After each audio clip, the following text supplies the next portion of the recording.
Today we're going to talk about the early governance systems for the Spanish and Portuguese empires in what is today known as Latin America. So we're going to start off talking about the kind of labor systems that they built up and used for the first couple decades or so of the big colonies that they set up. And then we'll get into how they tried to govern those colonies and especially eliminate corruption and force the colonies to really follow orders from the Iberian homelands. So the first big thing we should talk about is the Encomienda System. The Europeans, when they first started colonizing, their big problem is always that they can't find a large enough labor supply to do the work that's necessary to build the colony and to build businesses and maintain things and keep the system going.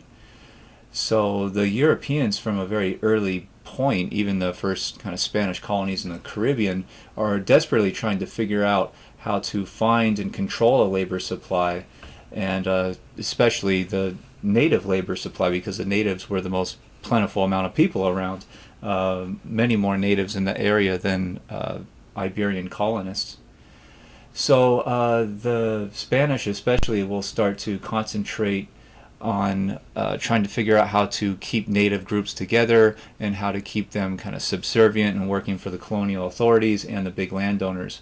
So one of the big ideas they hit on was to concentrate the native survivors into villages. And this often meant that they would have to combine native survivors who had formerly been in different villages and might even have been rivals with each other. They have to consolidate them all down into one major village because of the disease epidemics that had wiped out so much of the native population when the Europeans were first arriving to any given area. So the Spanish start to kind of concentrate the natives, the survivors at least, into large villages, and then the Spanish would often burn the old villages down in order to kind of convince the natives to stay in the new place that they're housed. So the natives didn't like this at all for obvious reasons. They feel that they're under attack and they're being controlled, and they don't like being packed together with their kind of cultural rivals and even possible political rivals going far back into their own past. So a lot of the natives largely refused this kind of concentration idea and revert back to their former communities and their former social identities and cultures and whatnot. The Brazilians will try to lure natives into work communities, but mostly failed for a lot of the same reasons, because those native groups were being forced to give up their cultural ideals, their cultural definitions, polygamy and whatnot, and that they were assigned as basically forced labor to the colonial settlers in any given area. So you get very largely the exact same result. So as the Spanish especially start building up this Encomienda system, first in New Spain and then kind of exported to other areas, they want to mimic the old Mesoamerican and Andean communal labor systems that had paid tribute to the government through labor that existed before the Europeans showed up and conquered the areas. So the Spanish especially try to figure out how to continue using that kind of labor system that the natives were used to under their own domestic empires, and try to transition that into the new Spanish colonial era. So that's kind of what one thing that the Encomienda system was intended to do.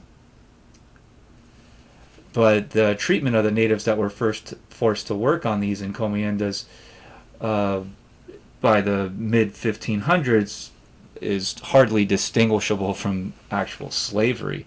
So the natives are not convinced that their labor is kind of the exact same as it had been before the Europeans ever showed up when they worked for their own large native empires in the areas.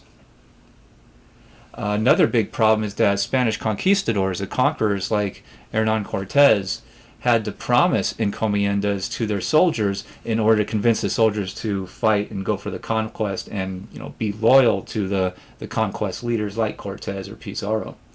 So they had to promise large lands and native labor supply to work those lands, basically in order to bribe the soldiers to continue pursuing the conquest in the first place. So the first encomiendas are really set up to pay off those soldiers. King Ferdinand in 1512 announced what became known as the Laws of Burgos, which tried to regulate the work and living conditions, the food allotments, and limit the punishments for the native workers that will be on these encomiendas. So the Spanish government passed these official laws for the colonial workforce and to kind of regulate the kinds of labor and the amounts of labor and whatnot that these encomienda native workers are going to be forced to do. The problem is that these laws are hardly, if ever, enforced on the ground in reality in the colonies. So, for example, these laws said that the encomiendas were supposed to stay fairly small with a reasonably small amount of workers. So the government set a limit of about 300 workers per encomienda. But again, that was never enforced on the ground, to the point that the average encomienda that historians have found employed about 6,000 workers in Mexico by 1535, so just 15 years after the conquest of the Aztec Empire.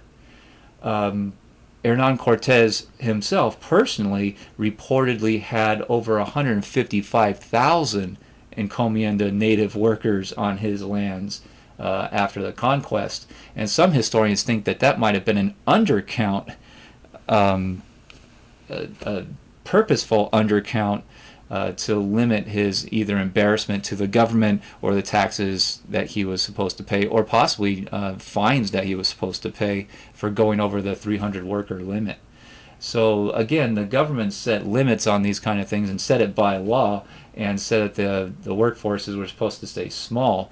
But the encomiendas themselves have kind of blew past those limits in reality on the ground in the colonies. And again, the colonies are so far away that a lot of these laws that Spain sets are very difficult to enforce if the colonists really just decide not to enforce it and to turn a blind eye. So a lot of the conquistadors, again, who owned most of the early encomiendas right after the conquest, were the soldiers who had participated in the conquest. So those soldiers really set themselves up as an early colonial elite. They owned large tracts of land. They employed normally thousands of native workers.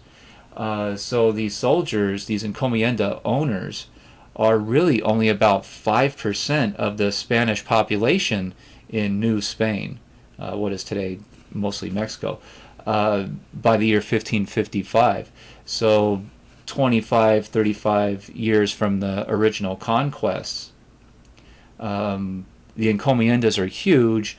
The conquistador soldiers own most of them, but the encomienda owners are only 5% of the Spanish population. So they set themselves as a landed elite. An aristocracy is the term you'll often see in textbooks. And aristocracy just is a fancy word for wealthy landowners mostly. So the Encomienda system was also intended to convert the natives to Christianity, but as we've talked about before, that was largely an abject failure because there weren't enough Catholic priests in the area. The church wasn't a large enough entity by the 1540s to convert even a large portion of the natives or force them into conversion. And a lot of the natives just kind of outright refused. And even those who did convert may have done so just with the intent to stop being bothered and oppressed by the religious authorities. So they converted to, be able to get away with things and stop having the microscope put on them for investigations. And so a lot of the natives who converted just kind of did so formally on paper or something, and they revert to their native religious and cultural beliefs and practices in secret in their homes or wherever they live.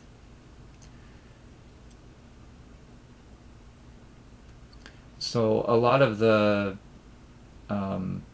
laws were intended to treat natives like normal Spanish subjects, that they were subject to regulation and there were work limits and all these types of things. But again, the intent of the encomiendas and the laws are never really enforced on the ground because the colonists just refused to enforce them. It wasn't in their economic interest to do so.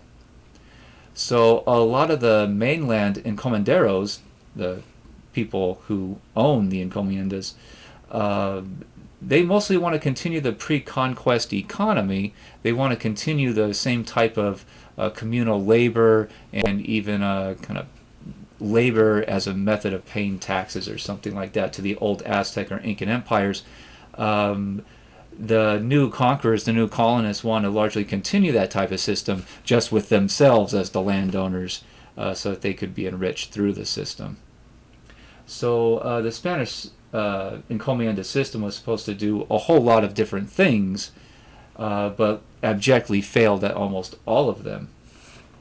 And it failed so miserably that one of the former Encomienda owners, named Bartolome de las Casas, denounced the Encomendero system, the Encomienda system, and the Encomendero's treatment of the native workforce, and through several writings kind of laid bare the horrors of the Encomienda system and how just kind of slavish the whole system had become, and how much of a living nightmare this was for most of the natives. So De las Casas published quite a lot of writings, complaints over the years, and eventually would force the Spanish government to make major changes in the laws.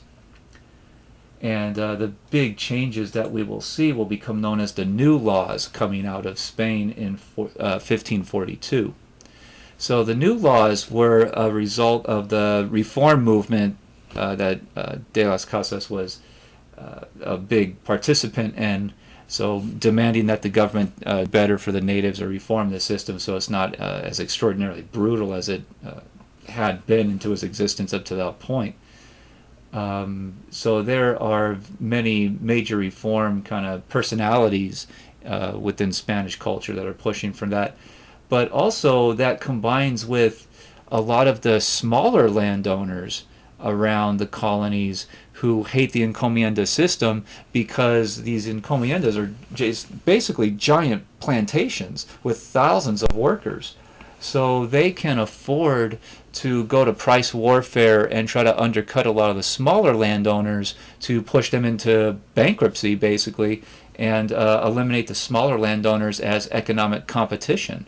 So a lot of smaller landowners hate the Encomienda system, not so much for the brutality and the slavery that the native workers are forced to endure and all the failures of the Encomienda system, but just because it's harming them personally in an economic way that forces their businesses underwater and forces them to sell their land and become just kind of workers themselves.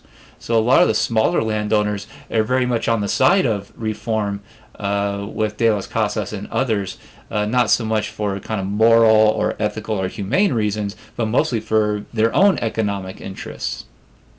And of course the government starts to realize that the encomenderos are trying to and succeeding in building up a kind of Castilian type of landed aristocracy in the colonies. And the government over time becomes very worried that if the encomenderos are successful in doing that, that they will control so much land and so much wealth in the colonies that they could be a threat to the colonial government power.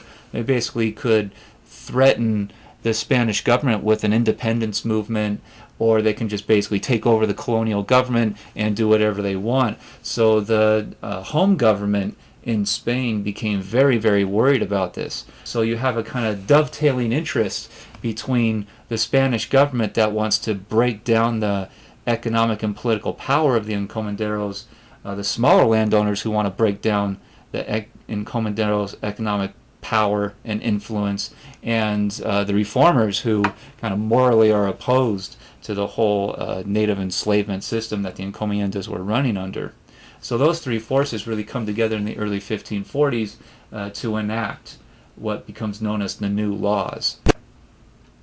So what do these new laws really do?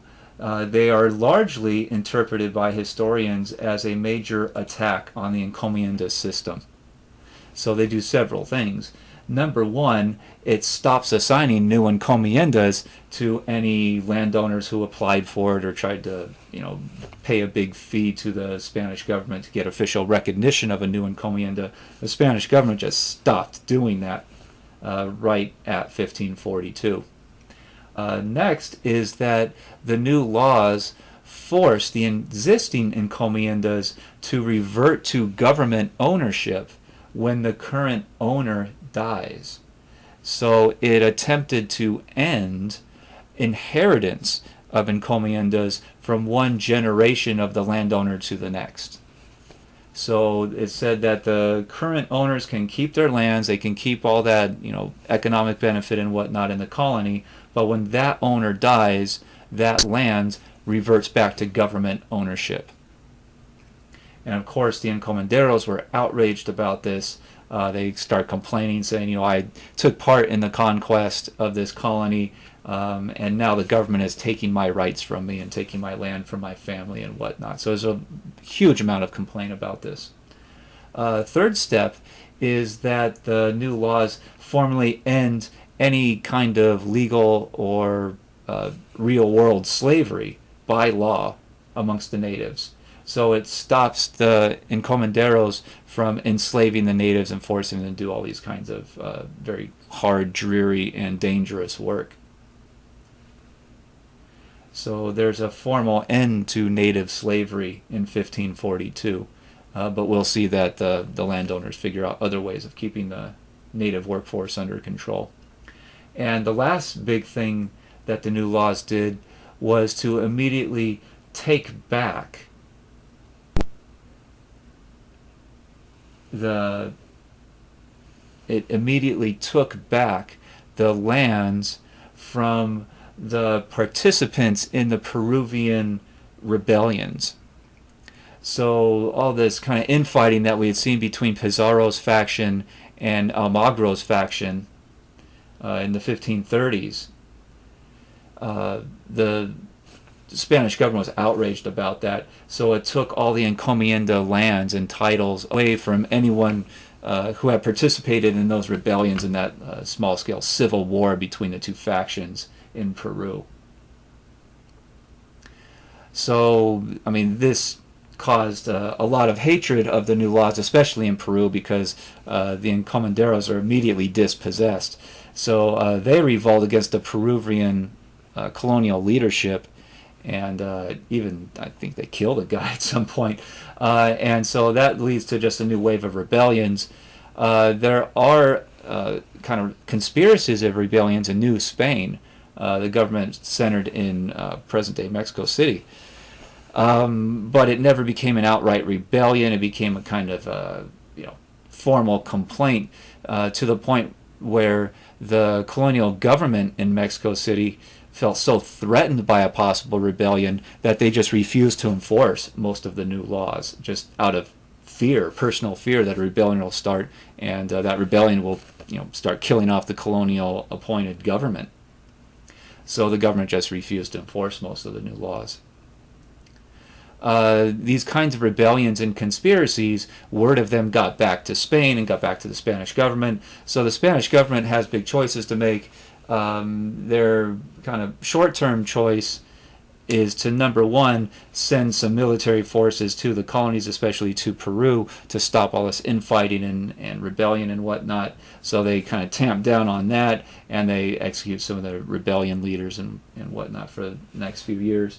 Another thing that the Spanish does, though, economically, is to take away the second point in all this, the second big change, which was the reversion of encomienda lands to the government when the current owner died. So once the rebellions really got going, the Spanish government's response to kind of undercut support for the rebellions amongst the landowners is to allow the encomenderos to pass on their property to one heir. So they have to pick usually one of their sons to pass on all the lands for another generation, and the government called this the second life of the encomienda. So the first life is under the original owner, and the second life is going to be the lands being passed on to the one heir this one time. And the government said that this is your one chance to pass it on. When the heir eventually grows old and dies for whatever reason, then the land will revert back to the Spanish government. So there's this kind of one-time kind of escape clause from losing the land. Uh, so that kind of stabilizes the colonies again going into the 1540s. But interesting though, over the next few decades from the 1540s, these encomenderos, the landowners themselves, have to pay a yearly tax, basically a kind of property tax, to the royal treasury on a yearly basis. So a lot of times these encomenderos don't have the money to pay that yearly property tax. So they would often be forced to pay that tax in some of the land that they owned, pay it to the government.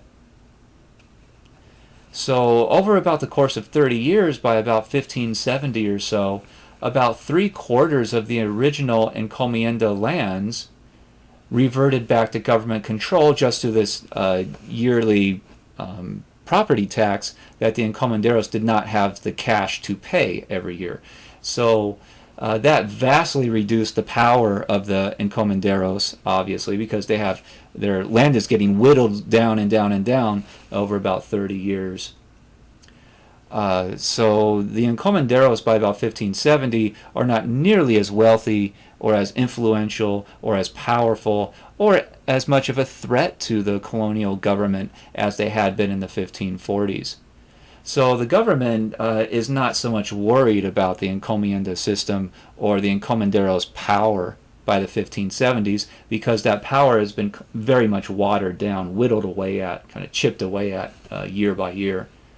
So the government eventually allows third and fourth life inheritances of the encomendero lands to the next generation, because the government just isn't worried about these vastly reduced sizes of lands going down through the generations anymore, especially in Peru and New Spain.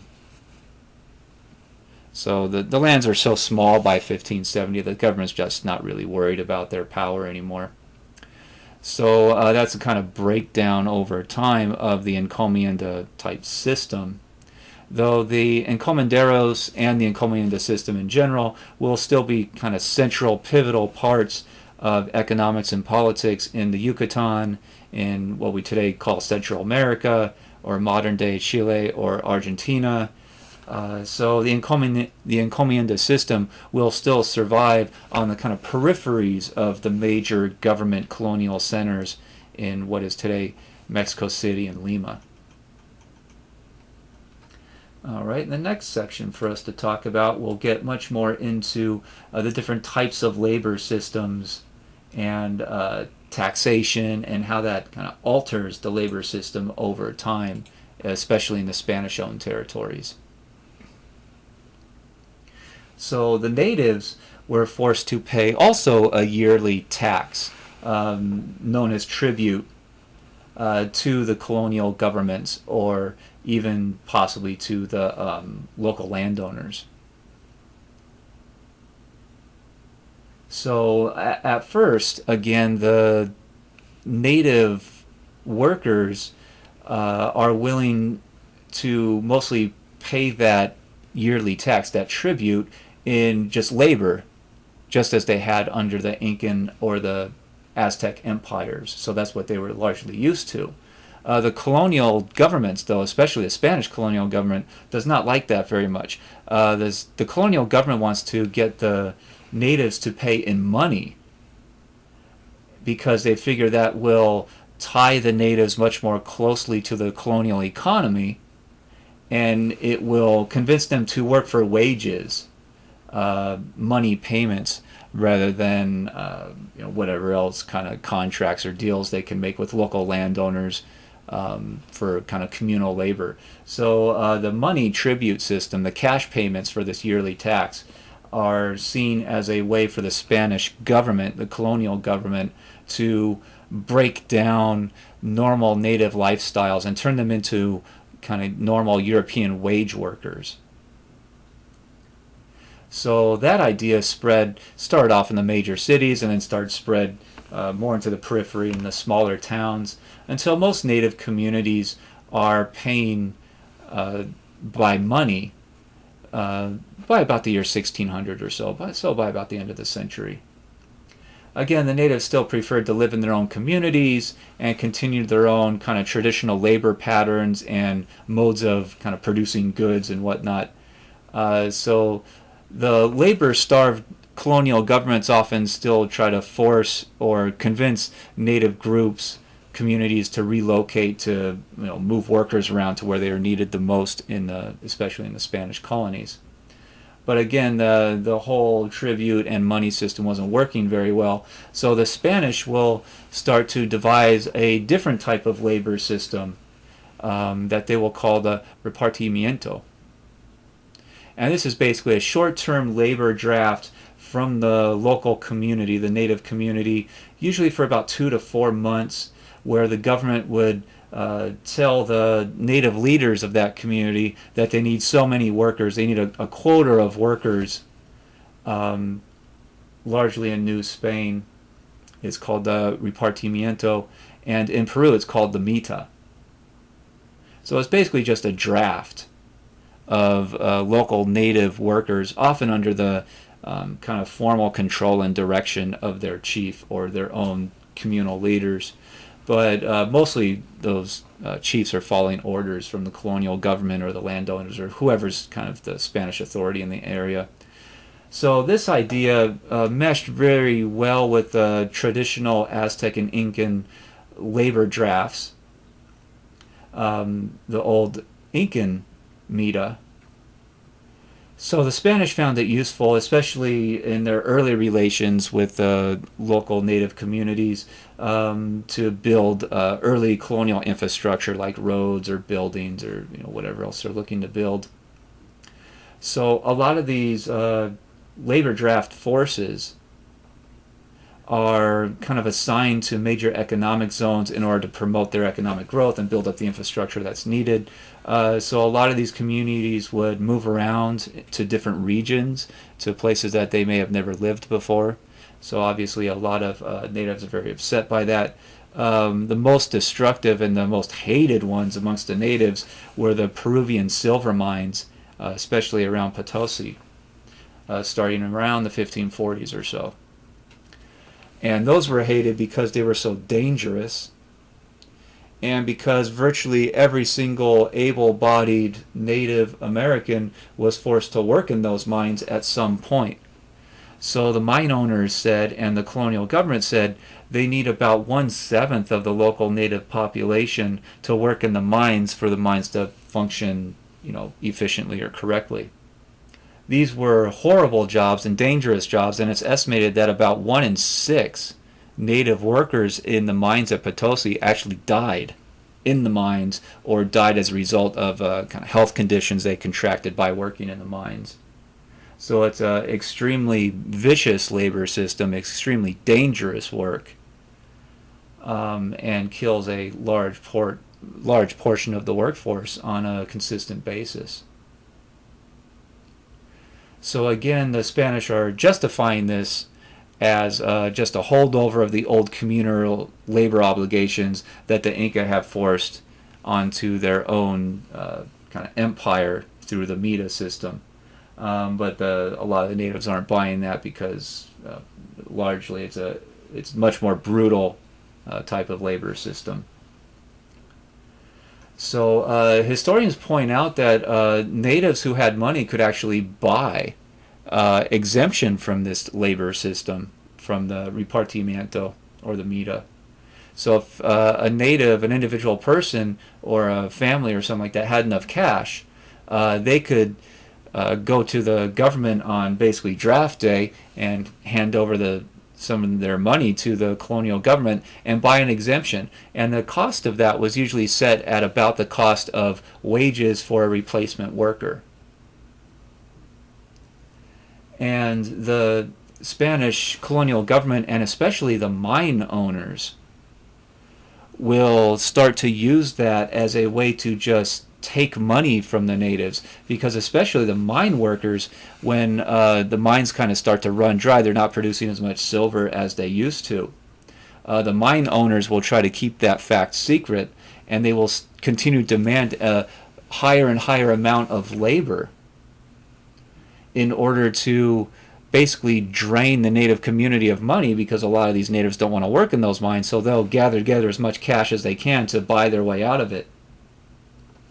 So the mine owners would inflate the number of workers that they need, demand more than they actually need, in order to basically extort money out of the native communities. And obviously the natives that are working in the mines know that they're less productive, and so they actually need less workers.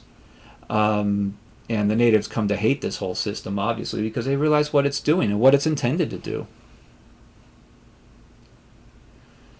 So over time, the repartimiento and the mita system would become less and less important as the native population continued to decline because of the harsh work regimen that a lot of them die within, and because a lot of them are still dying off because of European diseases. And at the same time, through the mid-1500s, the Spanish immigration system is growing, so they're actually getting more and more Iberian colonists coming into the colony. So the Spanish portion of the population in the colony is growing over time. So they're not going to, force communal labor on their own Spanish people. So as the native population continues to shrink in the colony and the Spanish population starts to grow, then the repartimiento system and the mita systems just kind of become less and less important over time. And instead, a lot of the Spanish-owned businesses and the Spanish government, the colonial government, will start to hire non-slave, non-repartimiento, non-mita wage laborers to do the work instead. So a lot of that transition kind of happens over time, and it's kind of chaotic and scattered depending on exactly which colonies and which areas you're looking at. But even then, the business owners, the mine owners, the plantation owners, even though they start paying wages to the workers, they really pay as little as they can possibly get away with, because they're, investors are trying to make as much money as they can. So they want to pay the workers as little as possible. So a lot of the wages that they start to pay are really just a tiny bit more than the repartimiento system might have paid any workers in the first place.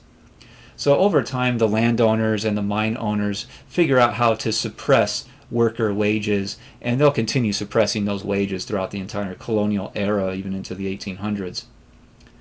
So wage work over about 100 years, from 1530 until about the 1630s, grows over time to the point where wage work, kind of non-enslaved, non-encomienda, non-repartimiento, just general wage labor, was the dominant labor source by about the 1630s. So it takes about 100 years for that kind of transition to occur. And again, the transition did not occur in any systematic way. It just happens in a kind of scattershot way as different areas kind of adapt to the new economic ideas or the new economic realities. Many owners figure out a third way of keeping control over workers, and that's what becomes known as the peonage system. And peonage is basically where the landowners or the mine owners who needed laborers, they would offer to pay workers wages, but they would also at the same time offer a labor contract for about a year or so. And that labor contract would offer credit to the worker to give money to the worker up front so they can buy tools or they can buy resources, whatever else they're going to need at the outset of the contract to start doing the work. So the workers would take loans, basically, and the contract said that they would repay the loan through their wages as they are working. And at the end of the contract, there will be a kind of add up, a kind of calculation of how much the worker paid down that original loan and how much they earned through their wages by the end of the year. The problem for peonage, though, at least from the worker's standpoint, is that the owners and the landowners, the people giving the loans up front, were very good at writing the contract and setting the interest rates in the loans so that it was basically ensured that the worker would not have paid off the loan by the end of the labor contract. So at the end, after everything is calculated, the worker still owes money to the landowner or the mine owner or whoever we're talking about. And then the owner would say to the worker, well, why don't you work for me again for a year, for this next year, to work off that debt? And of course, that owner would often offer another loan to get the worker started again. So this peonage system basically became an indebted workforce over time, to the point where the workers could largely never escape that debt. So they're very heavily controlled and motivated and even forced to continue working for the same employer year after year after year, and they can never get out of this debt. So their debts just pile up, and it's basically a kind of economic slavery system. So some textbooks will compare that to the sharecropping system that the United States will use, especially in the South after the Civil War, to basically keep minority workers under economic slavery. So again, a lot of historians point out and emphasize that the major economic systems that we've been talking about so far, the Encomienda System, the Repartimiento System, the Mita System, and eventually even debt peonage, they often coexisted in some localities, and even in the same workforces. So historians tell us that it's not like we see a very kind of clear evolution from one system to another, from encomienda to repartimiento and then to debt peonage by the 1600s. It was not that clear cut. It was much more chaotic, and the owners are going to use whichever system they think will benefit the most and whichever one they can possibly get away with. And we also have to remember that they're also going to start importing African slaves in the later 1500s. So those African slaves will work right alongside the debtors, the peonage, the peon workers who are in debt, or they'll work right alongside the tribute paying natives. So it's really a very kind of patchwork economic system. So there is no kind of logical, smooth transition from one system of labor to another over about a century or so. It really depends on the local circumstances, which systems were being used or which ones were dominant within whatever locality you want to analyze. And next we're going to go into the different government systems that the Spanish are using. So the Portuguese and the Spanish governments, the kings, the royal governments in Iberia itself, were worried about the exact same thing that all medieval monarchs and what we're now historians will call kind of early modern monarchs, basically all European governments worry about at the same time, which is revolt amongst their landed aristocracy, their big landowners. So, I mean, this goes far back in European history and honestly far back into a lot of different worldwide civilizations. The government is very dependent on the landowners to, produce the work, produce the goods that society needs, and that these landowners can become very rich.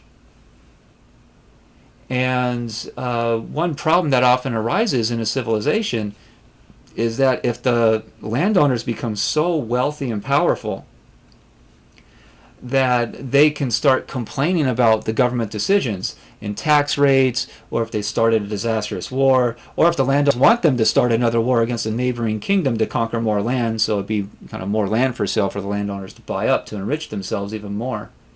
But generally, if you get a complaint amongst a bunch of the landowners that the government is not doing what they want it to do, those landowners often have their own knights, their own soldiers, and they have enough money to kind of get together and start a rebellion against the king, against the government. So we see a lot of civil wars and rebellions and assassinations in the kind of European Middle Ages because of this system. and the Portuguese government, the Portuguese monarchy, and the Spanish monarchy, especially the Castilian monarchy, are very, very worried about this, and they're especially worried about this out in the colonies because they're so far away. It takes a month or two to get messages back and forth. And even if you can get messages and send government orders and new laws for the colonial governments to enforce, a lot of times they just don't enforce it. They don't follow orders. Because what's the government in Iberia going to do? Send a whole squadron to come attack their own government? That's rarely ever happens.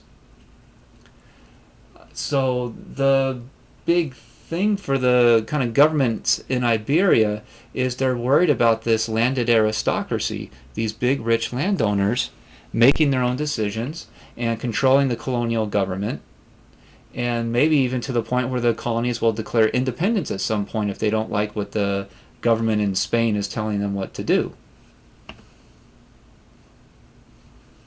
And this is also very worrying, especially in the Spanish colonies, because they had been those areas been conquered by expeditions that departed without any clear government permission and had built up the soldiers and the leaders of those conquests into a kind of hereditary aristocracy where their lands are being inherited from one generation to another. And that this is all happening with very little Spanish government oversight because of the time and distance involved in travel from Iberia into the colonies. So this is all very worrying for the Spanish government. And they constantly worry that at some point if they do something that the landed aristocracy in the colonies don't like, that they might try to rebel or do something or other to either send a message to the Spanish or the Portuguese government back home, or maybe just declare full independence and try to make themselves into a whole new kingdom. So Spain especially is so worried about this that the Spanish government refused to set up the normal kind of governing system in the colonies that was, again, normal for governing in Iberia, in Spain itself. And that was called the Cortes system, which is basically to allow meetings of local leaders and representatives from major towns to kind of gather in the capital city and kind of list their complaints and the things that they need. And so there would be an interaction between the monarchy and the leaders of towns and whatnot. So the Spanish government is very afraid of setting up that system in the colonies, because who knows where that's going to lead when all the town leaders get together in the colonial capital like Mexico City and they start complaining and they start making demands, and maybe that could lead to a revolutionary movement all by itself. So the monarchies in Iberia will try to build instead a more reliable government bureaucracy that they will be able to control, or at least they hope they'll be able to control in each of the colonies, to assert and retain as much direct power and control over the colonial government as they can possibly keep.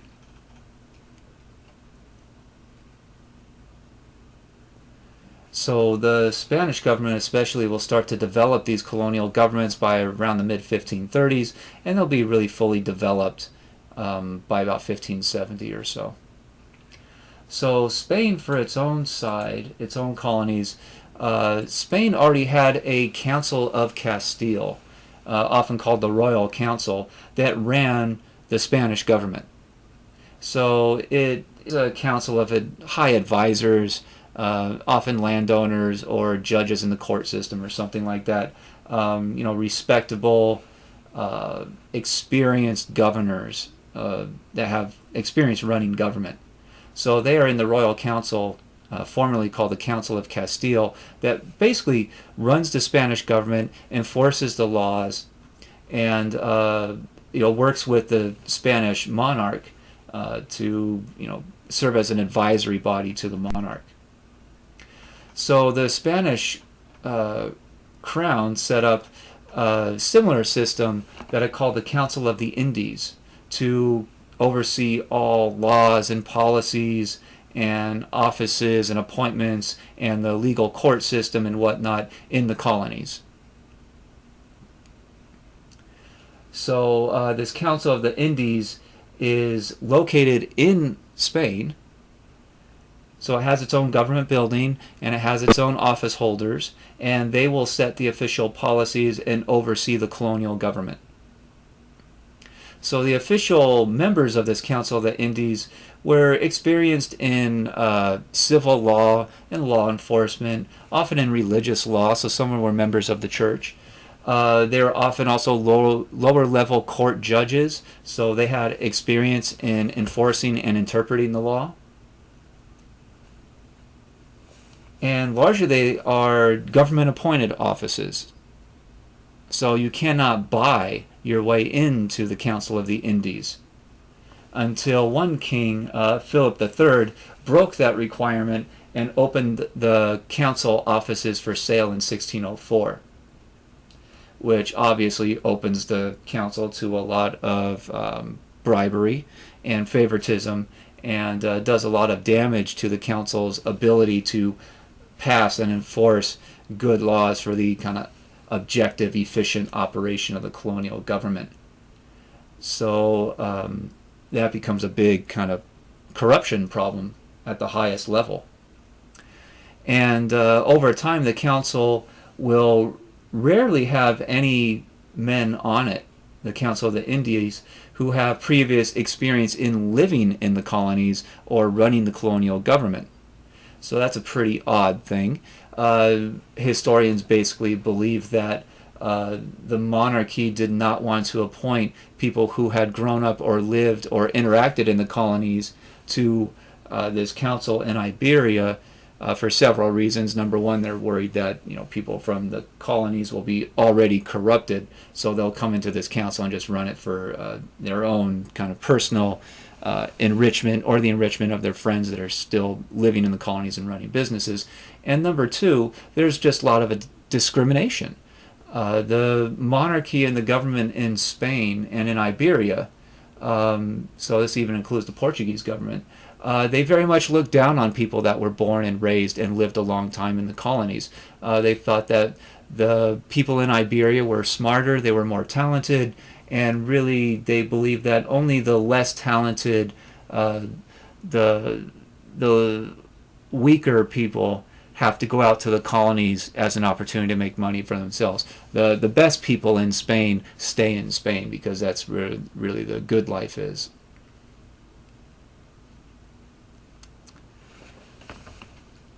So that's the kind of governing system they set up at the highest level, the kind of advisors to the king. And they stay in Spain, so that's where the council is. The king also set up the big colonies into kind of political areas that became known as the viceroyalties. So viceroy or viceroyalty literally translates to vice king, kind of like a vice president, like the guy who's just below the king and in authority to run the place. So way back in the kind of early colonial experience, King Charles I of Spain created only two viceroyalties. He created one on the left on this kind of slide, the Viceroyalty of New Spain, which included all the land north of modern-day Panama, so just above, just north of the beginning of South America. And the Viceroyalty of New Spain also had responsibility to oversee all the Caribbean islands and also all the colonies in the Philippines that the Spanish government will start to colonize. So that's reaching all the way out to the islands just kind of south of China. So this Viceroyalty of New Spain is absolutely massive. It is a huge region and includes a lot of different types of kind of environments which created different types of economies. So one person, the viceroy, is supposed to oversee all this gigantic thing. The second viceroyalty that was set up became known as the Viceroyalty of Peru, and that's really everything to the south of Panama in this image on the right on this slide. So the Viceroyalty of Peru would include all of what is now Venezuela and Colombia along the northern coastline of South America, and then it ran all the way down the South American coastline as far down as you will find a Spanish colony, all the way down to modern-day southern areas of Chile or Argentina. So again, this is a massive amount of territory. And the Viceroy of Peru was stationed at Lima and was in charge of, governing this whole thing. The Viceroy of New Spain on the left was located at present-day Mexico City.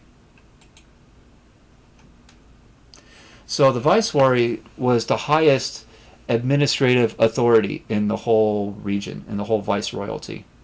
The Viceroy oversaw the courts for all those regions, all of the regional administrations of the different kind of provinces and localities, and oversaw all of the treasury officials and all the tax collectors, in theory, of this huge entity. So some local entities, like local town municipalities and whatnot, they can form just to govern their own municipality on their very kind of small local area. So the viceroys sound like they oversee everything, that they're basically king of that domain. But the viceroys were not all powerful.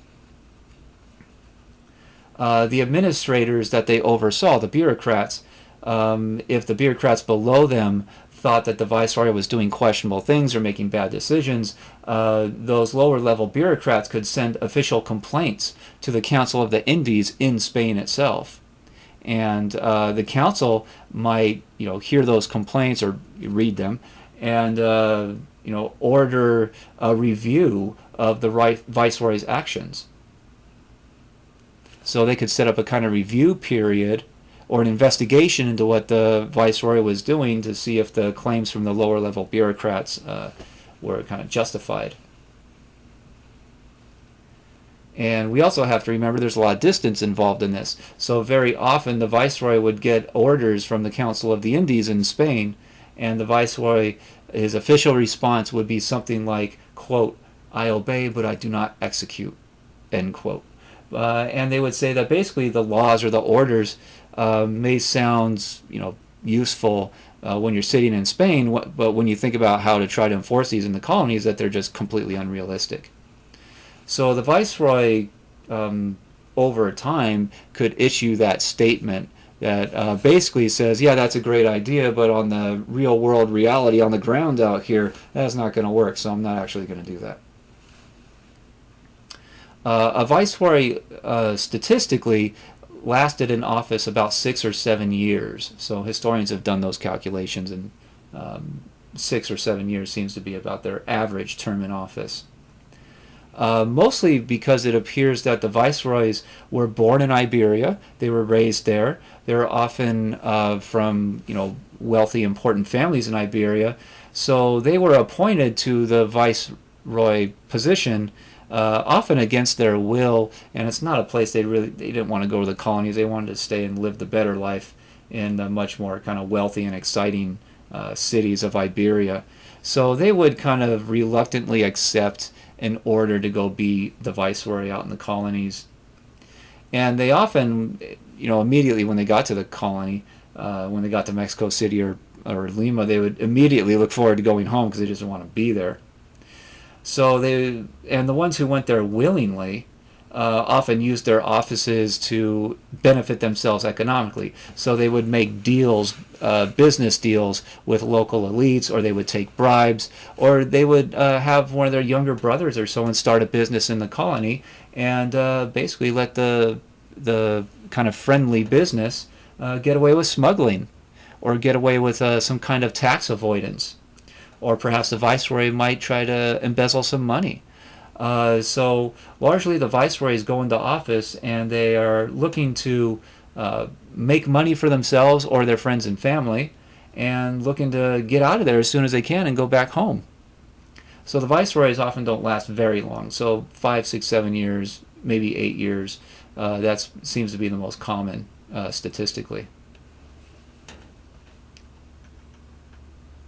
And the viceroyalties were just too large to govern effectively by just kind of one administration sitting in one city. So the Spanish government also created audiencias, which is really the division of the viceroyalty into a local region. So each viceroyalty would have many audiencias. And an audiencia would be basically responsible for running its own region. And it would have its own head administrator. The capital city of each viceroyalty, Mexico City and Lima, were made into their own audiencia under the leadership of the viceroy himself. So the viceroy really directed that regional government and had also the authority to oversee and communicate with all the administrators running all the other audiencias. So these audiencias would have often their own court systems, their own bureaucracies, and the high-level leaders, the highest-level administrator of each audiencia, at first started off as being appointed. They had a judge background, or they were lawyers or something like that, so they claimed to be expert in law and governance. But over time, there were so many military attacks and raids in the different audiencias that the government would often just appoint military generals or someone who had military experience in fighting battles and winning to run the audiencia, just because they needed more defense experience leadership, basically. So these were also political appointments for a set term, and much like the viceroy, most high-level administrators in the audiencias, they weren't there for very long, and they were there, often they accepted the position to make money for themselves or their families or friends through even illicit behavior. And they looked to end their appointment as quickly as possible and go back home to Iberia much richer, so they can enjoy the good life for the rest of their existence. So the audiencias, the provinces within the viceroyalty, often became the most important office. They directly administer the localities, especially the regions. So they ran the law courts, they collected the taxes. Their head administrators could often, if they didn't want to go back to Iberia, if they liked their job or they're somehow making money off of it, they often could serve all the way until their own personal death. So that's how they left office. And several of these administrators had bought their office, so they had paid a government fee. They had paid a fee to the government to become the person in that office. So they had literally bought the office. And especially those who had bought the office when they were younger, they look to stay in office for as long as they can so they can make the money back from the original purchase through either their wages or through, again, illicit activity with their friends or relatives or local elites that they made deals with or something like that. So a lot of the kind of tax collectors or local ministers or officials within the audiencia level, they could often be given lifetime appointments, even if they did not serve in that office for the rest of their lifetime. And that had some kind of beneficial results for the overall colony, or especially the audiencia that they're living in. If they're taking a lifetime appointment and they actually plan to be there for the long term, they might see the place, the colony, as their permanent home, and so they might build a nice home, or they might invest in a business or somehow grow the colonial economy because they plan to be there for the rest of their lives. The ones who plan to only be there for 5 or 6 or 7 years and then go back home to Iberia, they're much less likely to build a business or make major investments in the colony because they're just not going to be there to see the kind of fruits of those attempts. And also, since the richest Iberians and the most Iberians from the most respectable, powerful families, since they almost always want to stay in Iberia and do their government service or their work there, the richest Iberians from the wealthiest families or the kind of highest class or the most famous families, they often buy or take the Iberian-based offices in the government first. So those are the ones that they really want to get. And of course, the richest families have the most money to buy the best offices. So the most expensive offices are in Iberia. So the richest families tend to stay in Iberia. But that left the colonial offices open to the elites who had either less money in Iberia, so they'll buy an office and go over there, or it opened an opportunity for elites who could save some money, who were born in the colony and raised in the colony, to get into government. And of course, people that were born and raised in the colony would probably have much less personal and psychological connection to the Spanish government and the Spanish monarchy. So they might be much less likely to follow direct orders from the Council of the Indies, or any orders from the Iberian level governments at all, the imperial government. So many, if not most, colonial officers went into office often to try to make money for themselves. So they saw buying the office as an investment. So the elites who have the money to buy the offices straight out just from their family savings, they can go in and buy the office and just for a cash payment. And then they'll be in office and they'll look for opportunities to make that money back through possibly embezzlement or not enforcing the law against some of their friends or family members that might be smugglers, or avoiding taxes, or any of these other kind of illicit, illegal activities, which often hurts governance because it's the government, the leadership has favors. They're running the government based on their own enrichment, and so they're allowing some of their favored allies to get away with breaking laws. And this could be an even bigger problem for the elites or the non-elites, just the commoners, who did not have the money to buy the office at first. And so they have to go get the money somehow. They have to borrow it. So they would often borrow money from the elites in the area who had the money. So the borrowing is often like, this could be a gigantic amount of money to get the office in the first place to make the purchase. So this could be, today you could think of it as, $100,000 or more. I mean, it's effectively the amount of money to buy a home.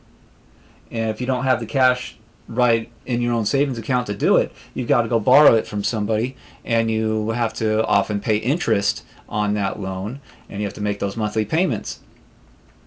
So the office holders who had to borrow the money are even in worse position because they have to make those monthly payments so that their creditors don't come after them. So this leads to even worse levels of corruption, as those office holders who paid very high prices with interest rates attached and the threat of kind of a foreclosure on their loan, they often look for any method possible to make money, to make those payments, or give great favoritism to the business or the family who gave them the loan in the first place. So a lot of wealthy elite families in the colony are looking for someone who wants to buy that office, and they make a deal with them. I'll give you the money up front and you'll pay me back monthly, maybe with some interest. But the big part of the deal is that you, as the high level government official in our area, is going to let me get away with all kinds of law breaking. So there's a whole lot of corruption and secret dealing going on when you open offices up to purchase. So many, if not most, local officials found ways to form alliances with local elites, which obviously hurt governance, because now you have government by favoritism. Or you have government by people that are looking to make as much money for themselves as they possibly can. And kind of other result of this is this really shuts down the ability of commoners to rise up into important government levels. So people that are born in the colonies who are, very intelligent and very ambitious, and they start their business and they start making money. Oftentimes, by the time they get to be middle-aged, they've made enough money, and now they want to go into government, maybe for the betterment of the colony. They have some ideas for governance that they want to implement, but they can't get in because the offices are sold, and they're sold to the highest bidder. So if you don't have enough money yourself, and you're not willing to basically sell out to some other family that'll buy the office for you and is going to demand favoritism, then it really shuts down the ability of outsiders to get into the government and run the government for the objective good of everybody, or at least the Spanish. So governance weakened over time, and it got worse and worse and worse down through the years and the decades, and eventually by about the year 1750 is where it just really reaches absolute rock bottom.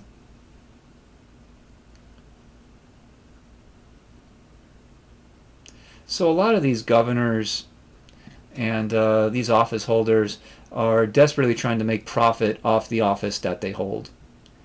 And historians argue that generally a lot of these offices were bought at such high prices. And even though the people in those offices, the government leadership in the colonies, are using their positions to make money as much as they can, oftentimes they barely even break even in the long term. So historians often argue that the people who really made out in this system, the ones who profited the most off of it, were the loan sharks who gave the loans in the first place to the office holders, or the friends of the office holders that are getting away with favoritism and they're allowed to break laws. So it's largely the kind of merchant class who does the best off of this system. It doesn't appear to have been the office holders themselves.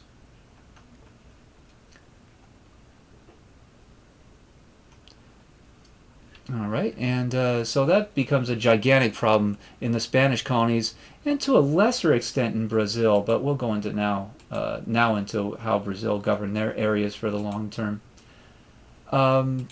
Brazil had a whole lot less difficulty in running its colonies because, at least initially, those colonies were very tightly packed together along the coastline. So they didn't have the big, ambitious conquistador history that a lot of the Spanish colonies had, that built up the kind of culture of ambition and extreme enrichment and conquest that was the culture in the Spanish colonies. So the Portuguese colonies in Brazil were much more kind of haphazardly created, and didn't require the massive need for a colonial government like Spain's Council of Indies, because the colonies are right along the coastline. They're not moving very far inland, so they're much easier to control and direct, and they're governed much better for the long term. So you'll recall the last time we talked about the kind of Brazilian colonial system, King João III had divided the areas up into kind of 12 different kind of major regions, and he appointed what he called a captain to run each of them. So they became known as the 12 captaincies in Brazil in the 1530s, and he hoped that that would be good enough. But by the 1540s, it was pretty clear that it wasn't stable enough, that those captains were not effective enough in especially keeping out the French traders that were bringing kind of economic competition, and they're forming alliances with some of the native groups in the interior to cause all kinds of problems for the Portuguese colonies. So by the late 1540s, the king reverts back and establishes what he calls a governor general for all of the colonies in Brazil. So each of those 12 will each have their individual governor, but at this point in the late 1540s, the king appoints one guy to oversee all 12, and that's called the governor general. So it's basically like the Spanish viceroy. It's just a kind of different name, a different title. And the Portuguese government is very interested in not making the same mistakes that the Spanish did, so they want to stop the governor general and the the captains from really getting involved in private business. So they passed laws that formally and legally stopped the governor general and the captains from investing in trade businesses, from investing in land, from investing in even landowning companies or the businesses that would move goods around, or even buy goods themselves for resale. So all that was made patently illegal in the Portuguese colonies in an attempt to cut off that level of corruption amongst the high-level government leaders, and colonial government leaders at least. And the governor general was reviewed every once in a while by the government in Portugal. So they would send investigators in and they'd look in the kind of official books, they'd audit the system and try to make sure that the governor general especially was doing a good job. So again, individual captains, or eventually known as individual governors, would serve in one of the 12 districts, and the governor general would oversee the whole thing. But in each of the 12 districts, the local governor would oversee and run the local treasury, the court system for that district, and was even formally in charge of protecting the natives of that area against exploitation or attack. And the Portuguese governors were almost always military men who had experience on the battlefield or out on the seas, because those coastlines needed almost constant defense, as we heard last time when we were, or one of the previous lectures when we were talking about the original construction of the Portuguese colony of Brazil. Brazil has to put up with a lot of other European competition, especially from the French and the Dutch, and there's a lot of warfare intermittently going on with the different native groups. So governors were almost always military guys. Sometimes they had a noble background, but usually not. So they were not landed aristocracy from Portugal. They actually rose through the ranks of the Portuguese military. Most of the generals or the governors were born in Portugal itself, but several times there's some famous instances of commoners in Portugal, or even commoners born and raised in the Brazilian colony rising up to the level of governor of one of the districts. But the Portuguese government was smart enough to make a law that even if you were born and raised in one of the colonial districts, that you could not serve as governor or a captain in the district that you were actually born and raised in, because they knew that you would have too many contacts and there's too high of a likelihood of corruption. So they would force you to move, basically, to take up one of those offices. There's no evidence that historians have found of any of those governorships or captaincies, or even the governor general. There's no evidence of any of those ever been sold. So the Portuguese government also learned from the Spanish mistakes on that. So the governors were very effective in their districts, and over time they were so effective that the central government at Lisbon would communicate with them directly by the kind of 1600s, to the point where the governor general was really just kind of a middleman passing messages along, and really didn't have a whole lot of effective power anymore in the colonies. It's really the individual governors over the 12 districts that are running the place. So the governor general became kind of an honorary title, would be seen as a kind of promotion, but the actual powers of that office were drastically reduced by especially the 1700s. The courts in each of the districts were probably the most professional and bureaucratic system. To be a leader in the court, or a judge, or an official in the court required a law degree. It was open of men of all backgrounds, so you did not have to come from a noble or landowning family or a famous family back home in Portugal or in the colonies. So that opens up a lot of opportunity for men that came from not as rich backgrounds to somehow get into the colleges or the universities and get their degrees and go into government employment and possibly rise through the levels and get into a high level, good paying position. So the government positions, though, below the governors of the districts and below the courts, though, were open for sale. So more kind of middleman type bureaucratic positions were open for sale, and of course that led to the level of corruption and embezzlement and favoritism that we'll see in the Portuguese colonial system. The Brazilian districts also tended to elect local councils to implement laws on the kind of municipal or local level. So even the districts were pretty large. I mean, they could be 50 to 100 miles long. So it tended to be many, many acres of land. So towns that would pop up would be allowed to elect their own kind of local town councils to enforce the taxes, or enforce the laws, collect the taxes, and they really became the colonial bureaucracy's backbone, because they're the ones that are on the ground and interacting with the colonists and the natives on a daily basis.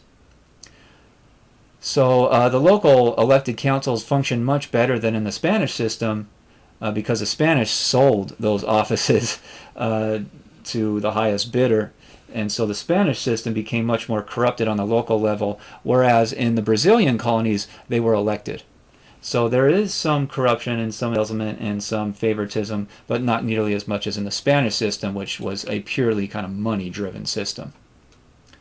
And again, just not much imperial government is really required for the Brazilian colonies, because they're almost entirely along the coastline until gold is discovered more further inland in the very late 1600s. And that's where you start to see the colonies kind of pushing further and further inland.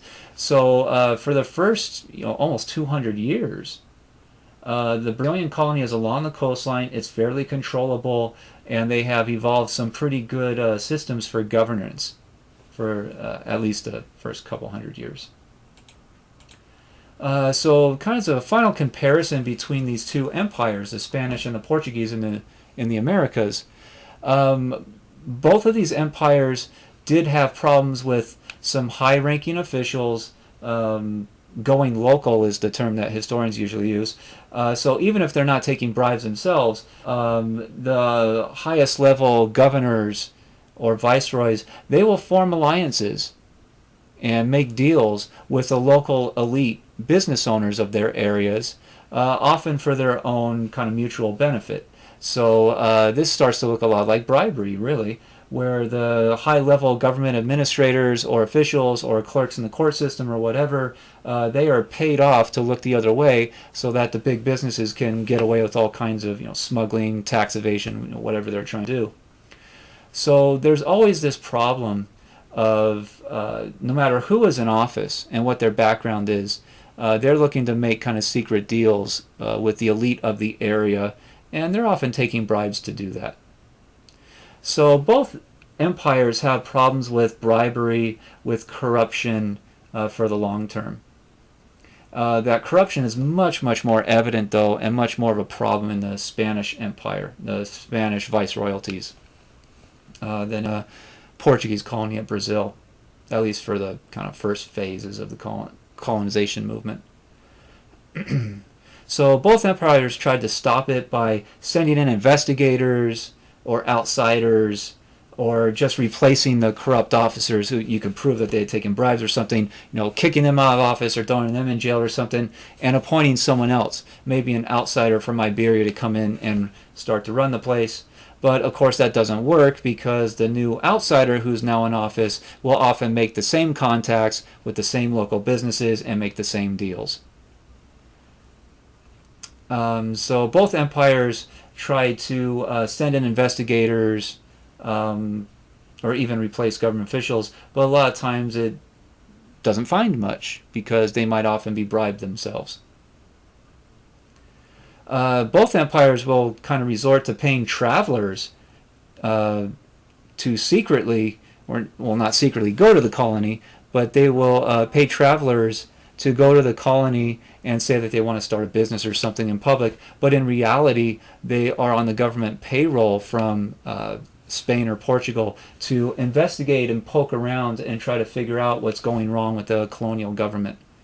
Are they really enforcing their laws? Is it an efficient government, or are things slowed down, or is there some kind of internal problem? But for the long term, all the biggest reform movements or attempts fail. Because again, it's really hard to keep your government officials honest when they're so far away and it takes so long to get messages back and forth. They're just really difficult to keep away from the bribery system, to keep uncorrupted. And if they think they can get away with it, they will become corrupted and they will start making those deals. Because people often take these jobs to make money for themselves. And if the kind of ruling government is thousands of miles away, and it takes a month to get a message from one side of the ocean to another, a lot of these governors can feel that they're going to get away with it, and they will for a long time. And it harms government enforcement of laws. But some historians argue that it might have also solidified and stabilized the relationship between the colonists and their colonial government, because the deals become a way of life. There's an expectation that this is going to go on.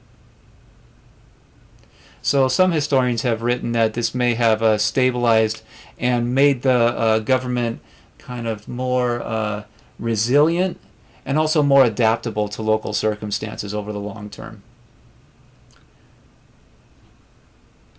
So we'll stop there, and we'll continue talking about the evolution of colonial governance and economics through the rest of the 1500s in the colonies next time.